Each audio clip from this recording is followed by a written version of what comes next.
Hello everyone, I call myself Zondagskind and I like to talk about Civilization VI.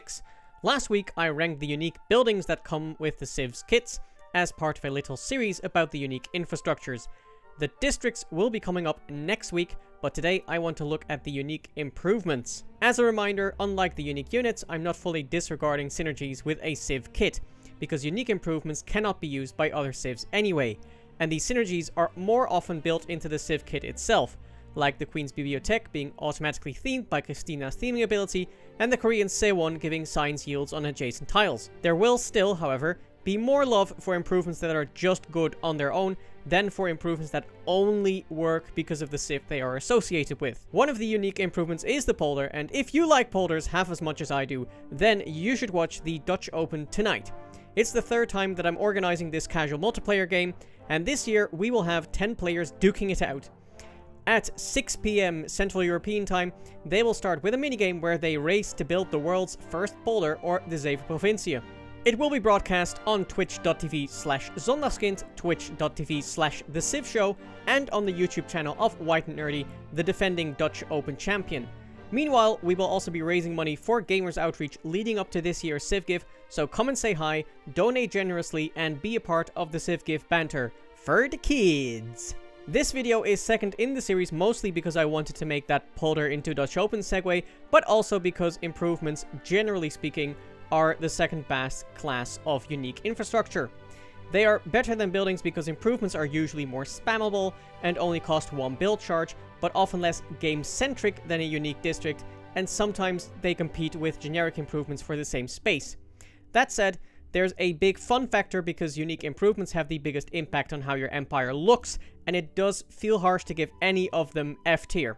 Still, let's do that as we get them ranked from S to F tier. Before we start, I am excluding the Roman fort built by the Legion and the Māori pa built by the Toa. These are fortifications that do not add any yields to the surrounding tiles and can be built outside of your own territory. As such, they don't really improve your land, and while we can have a fruitful discussion about how useful they are, I think it would be silly to compare them with the other improvements on this list. The Portuguese Feitoria, however, will feature at the end of the list. First up is the French Château, which unlocks at humanism. It does a lot of the things you want a culture game improvement to do, like giving you gold and culture, and especially with Magnificence Catherine, it feels pretty powerful. The reason it doesn't sit higher than D tier is mostly that it's sometimes a little cumbersome to find spots for them, because they have to be built next to resources and want to be built next to rivers and wonders. The puzzle factor is maybe a little too strong with this mid to late game improvement. The Chemamüll unlocks a lot earlier at craftsmanship, and it feels bad to give it an E tier because it is fun to find those high appeal nooks, and the Mapuche do have a bias towards spawning near mountains. However, the Mapuche have little else in the way of an appeal focus, and it's not uncommon to have no breathtaking tiles at all in the early game. Definitely more fun than this rating makes it look, if you're willing to reroll and make it your centerpiece, but a little iffy for the otherwise domination-focused Mapuche. Scotland's golf course is more in line with the Civ's overall strategy, as it gives amenities that Scotland benefits more from than other Civs. It does unlock at Reformed Church, an awkward civic for secular Scotland, and you can only build one golf course per city, which drags down the potential pretty hard. I would have preferred them to be buildable everywhere and only give the amenity once or twice like Cahokia mounts, but alas, it will sit in F tier. If this were just an aesthetics tier list, the Chinese Great Wall would sit in a tier of its own, because nothing is more satisfying than overlooking a 50-tile Great Wall snaking through your empire after all that planning and improving. Unlocking at Masonry, but really coming into their own at Castles, they will have to share their tier with two other improvements, but it is still an S tier for me, as the yields are pretty darn amazing, as long as you can make the string long enough. Easily the best culture game improvement bar none, and strong enough that they should never feel like a waste. Unlocking at Mercantilism, the Gran Colombian Hacienda just comes in a little late for my liking, but what it lacks in punctuality, it makes up for with sheer potential. The game practically invites you to replace all generic improvements with haciendas and bask in the glory of tiles with more than 10 yields. It will take some build charges, but painting the map with these is fun enough and strong enough in science and diplomacy games that I'll go with a C tier for them. Canada's ice hockey rink comes in even later at colonialism, and the yield on them would be pretty abysmal if Canada didn't like being in the tundra already. While they are decidedly outshone by the Mountie as a tourism magnet, they do help make the push for the culture victory. They would probably still be in this D tier if they could be built more than once per city, but in that case it will be closer to C than they are now. Indonesia comes in with the Kampung, which turns your coast tiles mildly productive at first and scales rather nicely through the mid to late game. I'd rather they give more yields after initially unlocking at shipbuilding, but there's no denying that they make Indonesia a very, very strong naval civ. On land, I wouldn't give a 4 yield tile a B tier, but making otherwise unimprovable tiles do something is good enough for me. The Kurgan gives Scythia one pretty potent advantage, a faster pantheon. Usually not fast enough for religious settlements, but you definitely don't need God King as Scythia. Of course, a God and Faith improvement is not one you want to be working with your city's first pops, so Kurgans become more interesting when they scale at stirrups. It's fun that they give tourism, but I mostly just use them to get faith, to get units with, using Grandmaster's Chapel.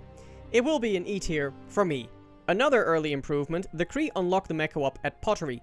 This is a personal favorite of mine since you can basically use this as a farm replacement, but if a hilly spot is better, you have the flexibility to put it there. The puzzle factor is also just right with this one, as I like to map out a spider's web of Mekewaps across my empire. It just falls short of C tier because it's a game starter rather than a game winner, but A tier is still something to be proud of. Spain's mission unlocks its education and should never be built on your home continent, but then Spain already gets some bonuses towards intercontinental empire building. On those foreign continents, you simply chop everything you can and put missions everywhere. The faith then buys you more builders to get more missions, to get more settlers, to get more missions, to get more builders, etc, etc. Make sure you get to cultural heritage to start a monsoon of science yields, and you're golden, and so is the mission. It sits comfortably in S tier. It feels so bad to rank the Nubian pyramid, because it does really help Nubia to get districts down faster and at least get some yields in their desert cities. If there was at least some production tied to it, it would be a decently workable tile, but just on food and faith alone, I cannot justify putting the Nubian pyramids higher than the golf course. The scaling by district is too cumbersome, the resulting tiles are still not good enough, the people cry out for me to just build their mines.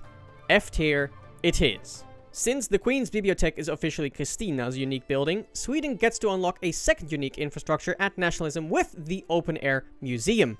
If you've done the legwork of settling in all biomes, a 10 culture tile that already gives tourism before flight is pretty tasty. And I won't pretend like making this improvement a 1 per city improvement is unnecessary, it would be utterly broken otherwise. Still, that's quite some work you have to put in to make this late game improvement work for only 10 tourism per city, so much like the Château, much like the ice hockey rink, it will get D tier. Much more of a generalist improvement, Australia's Outback station unlocks its guilds, and while it is a little limited, only shining really next to pastures, I feel like it tends to come in just at that time where I'm done improving and working all the resource tiles and want to branch out to those flat tiles without putting down farms. It could have scored a little higher if there was a yield associated with appeal, or if it gave appeal, so that could help Australia's districts, but a C tier should do for this improvement. The puzzle factor is a very big reason I like Persia's Pairidaeza and focus on early empire in the early game with them. They are a bit of a trap if you build too many of them too early, but getting high gold and culture yields next to your districts is very satisfying indeed. They also give appeal to adjacent tiles, so in combination with holy sites and theater squares, you might enable some parks or seaside resorts with them. A very fun improvement to work with, and an A tier for me. The Dutch Polder unlocking at guilds of course has a special place in my heart, as I lived half my life living in a polder town, but that cannot explain the C tier I am giving it. It makes otherwise dead tiles workable, and the yields can in fact get pretty crazy if you can put multiple polders next to each other.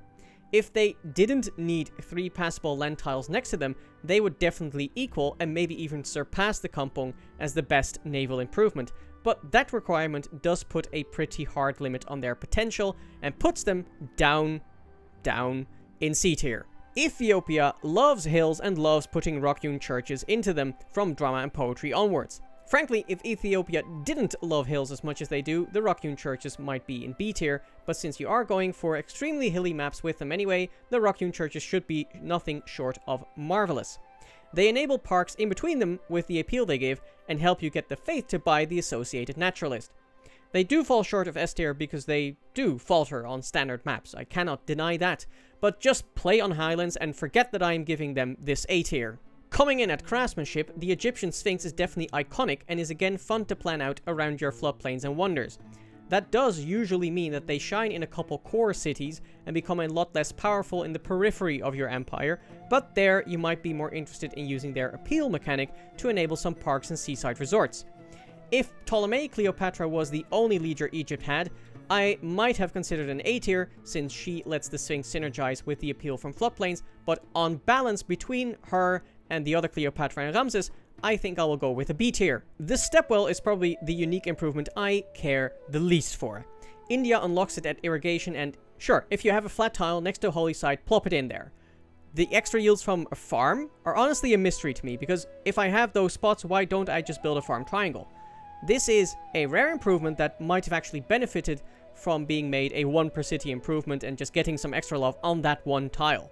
As it stands, I am actively disappointed when I build it for the era score and look at those yields, and you cannot dissuade me with 1,000 whips and chains from putting it in F tier. The Incan Terrace farm is unlocked at the start of the game and is built on hills. The yields can be pretty insane and carry the Incan early game. Why then am I only giving it a B tier? Well, it would legitimately already rise a tier if they triggered the feudalism inspiration, because apparently terrace farms aren't proper farms according to the game. Also, one problem I have in general with the Incan kit is that they are very good at getting food and production, but food is only as good as the next tile you're working, and production is only as good as the next thing you're building, and the Incans don't really excel at getting those other things. Still, a B tier reflects just how strong the terrace farm will make your early game, so don't let this explanation think that it's a bad improvement. If only some of that food and production could instead have been transferred to the Sumerian Ziggurat, which also unlocks at the start of the game. I know that the Ziggurat is liked by a lot of people who like to keep their city small and just churn out yields, but I do like getting to 10 population, and the Ziggurat will do very little to help me do that. That would be fine if the yields then scaled better throughout the late game, but if you call one culture from natural history scaling, you and I are going to have a problem. E tier, and pray I don't change my mind and swap you with a Nubian pyramid. Finally, let's finish it off with a unique improvement, as the Portuguese Nau can construct Feitorias in foreign waters, which basically means it unlocks that cartography. It's hard to estimate how strong this would feel without Portugal's already insane trade bonuses, but I'm fairly confident it would still give the Feitoria a high A, if not S tier, which is what it's getting from me. The potential that even one Feitoria has if you put it in a city you're sending multiple trade routes to is tremendous, and they are spammable enough that your coffers will never again be empty. So that's it, 21 unique improvements from S to F tier. If you watched all the way to here, then maybe you liked this video enough to hit that little like button over there, or to leave a comment on why I've criminally underrated the Stepwell. The Dutch Open starts at 6 PM Central European Time. We hope to see you there, and if you want to know when the Unique Districts tier list goes live, then I recommend you click that subscribe button and the bell icon, and we will see you then. Bye bye!